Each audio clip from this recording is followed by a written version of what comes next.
नमस्ते कर्मयोगी। जैसा कि आप जानते हैं पितृपक्ष शुरू हो चुका है। ये 15 दिन का त्योहार रहता है जब हम अपने पितर को अपने घर पे इन्वोक करते हैं, जिस तिथि पे उनका देहांत हुआ था। तो समझिए मेरी माता का देहांत अगर पंचमी को हुआ था, तो पंचमी की तिथि को हम अपने घर में एक देवी ब्राह्मण को बुलाते हैं, उन्हें भोजन कराते हैं, अपनी माँ के नाम पे जो भी दान दक्षिणा करना रहता है, वो हम करते हैं।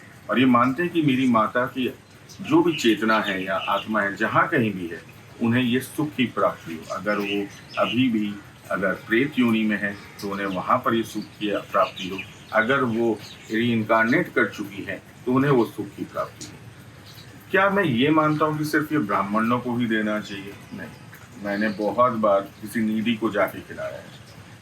ब्राह्मणों को इसलिए पहले दिया जाता था क्योंकि ब्राह्मण आते थे और वो उस शक्ति को जेन्युइनली इन्वोक करते थे, बिना भोजन करे आए हुए थे। तो बहुत कुछ होता था जो अब बदल चुका है। लेकिन आज भी आप अगर चाहें, आपको अगर उस प्रकार के ब्राह्मण मिले तो आप उन्हीं को ज़रूर घर पे बुलाएं, घर पे उनकी सेवा करें और उन्हें वो दान दक्षिणा दें। अब आते हैं कि हम ये चीज़ जो करते हैं क्यों करते हैं। मेरे लिए एक लेमन की तरह अगर देखो तो मैं तो इसलिए करता हूँ क्योंकि I am just showing gratitude to my parent और माई एंसेस्टर्स। ये हमेशा आपकी 3 तिथि ऊपर होनी चाहिए। तो मैं अपनी माता का करता हूँ, मेरे पिताजी उनके पिता के और अपने दादा के करते हैं। आप अपने घर पे भी देखते होंगे कि कुछ लोग इस 3 जनरेशन को फॉलो करते हैं। क्यों? क्योंकि it is a way, as I said before, showing a gratitude for me. मेरी शायद कहीं ना कहीं बॉडी में जो भी जेनेटिक्स है वो मेरी माता से ही आई हुई है, मेरे पिता से आए हुए हैं, मेरे एंसेस्टर्स से आए हुए हैं। कहीं ना कहीं वो नाक कान आँख कहीं ना कहीं उनसे मिलता जुलता है, कहीं ना कहीं मेरे बिहेवियर्स उनसे मिलते जुलते हैं। So why not thank them for what ever I am today, it's because of them. Secondly, मैं इसलिए करता हूँ, चाहे आप इस बारे में कभी सोचे हैं कि नहीं, कि कहीं ना कहीं this is the day when you invoke them and you tell them that we are grateful for everything that you have done to us. We are grateful that you have given this life. We are grateful that we are able to take your legacy forward. But at the same time, it's important to tell them that we just want your blessings and love, not your karmic debt on us. बहुत ध्यान से इस बात को समझिएगा, क्योंकि क्या होता है, हम जब हेरिडिटरी की बात करते हैं, जेनेटिक्स की बात करते हैं, हम हमेशा ये बात करते हैं कि हाँ हमारी बीमारी उनकी जैसी हो जाती है, फेस की लुक्स वैसी हो जाती है, बॉडी की स्ट्रक्चर होती है। आप बहुत बार सुनेंगे तुम्हारी बॉडी ना अच्छी बन जाती है क्योंकि तुम्हारी जेनेटिक्स स्ट्रॉन्ग है। लेकिन हम ये भूल जाते हैं कि कहीं ना कहीं डेस्टिनी भी शायद उसमें रोल प्ले करती है। कहीं ना कहीं उनके कर्मा भी हमारी जिंदगी को अफेक्ट करते हैं। समझिए, अगर मेरे दादाजी या मेरे पिताजी ने कुछ ऐसा घोर पाप कर रखा था जिसके कारण परिवार को एक श्राप मिला, तो उसका भागीदार तो मैं भी बन रहा हूँ ना। वो लोग भूल जाते हैं। कहीं ना कहीं जब आप एक परिवार में जन्म लेते हैं तो आप एक तरीके से उस पार्ट को प्ले करना चाहते हैं, उस परिवार वाले की तरह बन के। बहुत ध्यान से इसको समझिएगा, इस कॉन्सेप्ट को समझिए। आप एक सिंह हैं, आपने एक परिवार में जन्म लिया। अब आप क्या करते हो ना, उस परिवार के किसी कुछ लोगों की पैटर्न को रिपीट करने जाते हो अपनी जिंदगी में। क्यों करने जाते हो? क्योंकि you want to make them feel that you are part of the family structure. Like अगर आप एक कोई पार्टी में जाते हो ना, तो आप हमेशा एक ड्रेस कोड की बात सुनोगे, या आप चाहोगे कि उस पार्टी का जो थीम है उसको फॉलो करो, because you don't want to look odd one out. Correct? Similarly when you take birth in a family, you try to follow the patterns of the family. तो अगर आप खुद की लाइफ या अपने आसपास के ना कुछ लोगों की लाइफ को उठा के देखो, आप देखोगे बहुत सिमिलर पैटर्न्स मिलेंगे परिवार के कुछ लोगों के साथ उनकी जिंदगी में। जैसे मैं एक जन को जानता हूँ, उन्होंने अपनी धर्म पत्नी को 50 साल की उम्र में खोया। उनके पिता ने भी अपनी धर्म पत्नी को 50 साल की उम्र में खोया।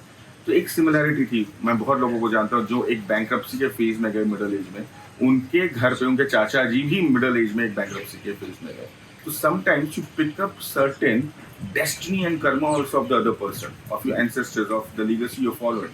So it is important that that day when you're doing a particular person's shraddh ceremony, say for example आपकी दादी जी का चल रहा है या आपके घर में आपके कोई ताऊ जी का श्राद्ध हो रहा है, आप जब इन्वोक करते हैं उनकी चेतना को, उस समय उनकी चेतना को ये कहिए कि thank you for giving us this legacy, thank you for all the love, we only want your blessings, we only want you to take care of us and protect us, and we are ever so grateful for all of it. But I do not wish to take your karmic debt forward. I do not wish to take forward all the things that you have left behind. क्योंकि बहुत बार ना इस चक्कर में आप अपनी journey से भटक के किसी और की जर्नी को कंप्लीट करने में रह जाते हो. तो ये चीज़ें समझनी बहुत ज़रूरी होती है. मैं आपको अगर एक एग्जांपल देने की कोशिश करता हूँ, मैंने इसके ऊपर वीडियो बना रखे, मैं होगा तो यहाँ लिंक शेयर करता हूँ, यहाँ पर आप देखना इस कार को. फिर भी मैं ब्रीफ में देता हूँ कि एक समझिए एक आदमी था, उसके पिता का देहांत हो गया बचपन में, उसके घर में छोटा भाई था और एक माँ थी. अब क्या हुआ, वो बड़ा होते होते पढ़ाई नहीं किया, शादी भी नहीं हुई 40 साल की, लेकिन छोटे भाई की शादी हो गई, उसके बच्चे भी हो गए, लेकिन वो शादी भी नहीं हुआ और ना पढ़ाई किया, वो बस काम करके पैसे कमाने में रह गया. तो उस आदमी ने क्या किया, तो उस बच्चे ने अपने पिता का जर्नी को अपनी जर्नी बना ली. तो he became the father of the family. वो मैस्कुलिन एनर्जी बन गई. उनकी शादी भी इस कारण से नहीं क्योंकि फेमिनिन एनर्जी उनकी माँ की रोल प्ले कर रही थी.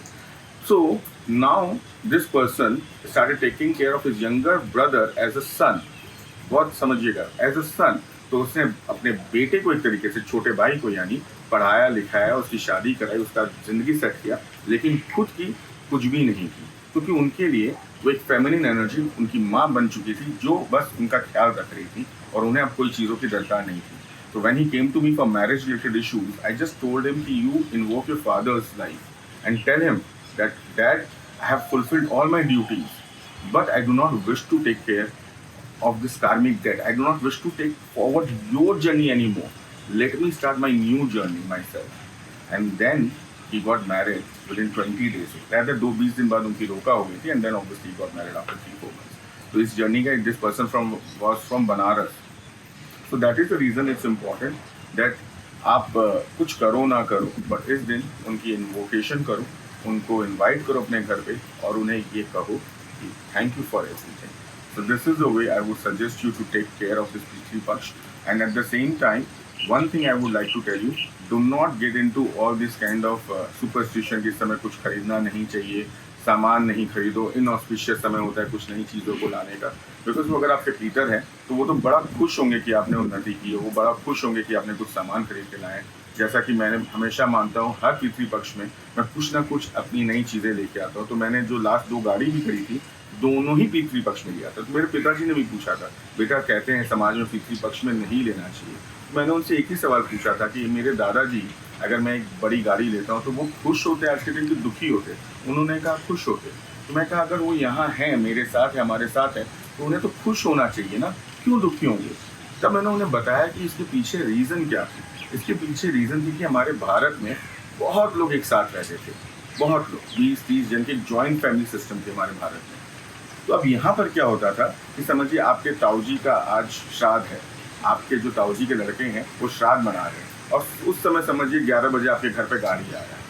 तो क्या ये ऑकवर्ड नहीं हो जाएगा थोड़ा सा? मतलब आप एक समय शायद उनकी आंखों में आंसू हैं, वो शायद अपने फादर को मिस कर रहे हैं और आप और आपके बच्चे यहाँ पर चिल्ला रहे वाह व्हाट अ कार. तो इस कारण से कहते थे यार 15-16 दिन का नई चीज़ें मत करो.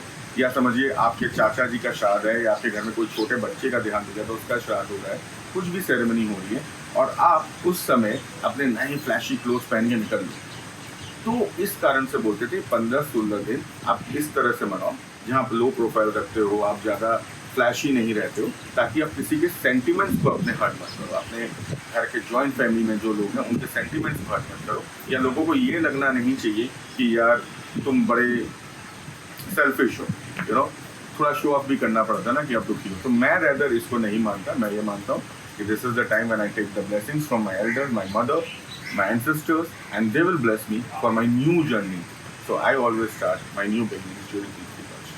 So I wish you all the best. I hope you become aware of Peters and ancestors and the legacy they have left behind. Thank you so much.